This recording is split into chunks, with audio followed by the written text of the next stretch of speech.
الحمد لله الذي أنزل على عبده الكتاب ولم يجعل له عوجا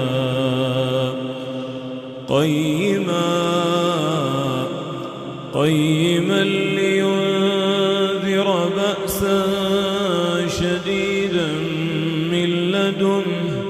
ويبشر المؤمنين الذين يعملون الصالحات أن لهم أجرا حسنا ماكثين فيه أبدا وينذر الذين قالوا اتخذ الله ولدا ما لهم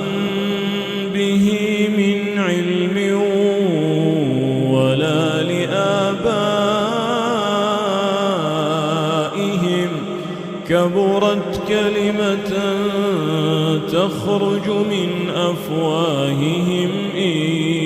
يقولون إلا كذبا فلعلك باخع نفسك على آثارهم إن لم يؤمنوا بهذا الحديث أسفا إنا جعلنا ما على الأرض زينة لها لنبلوهم أيهم أحسن عملا وإنا لجاعلون ما عليها صعيدا جرزا أم حسبت أن أصحاب الكهف والرقيم كانوا من آياتنا عجبا إذ أوى الفتية إلى الكهف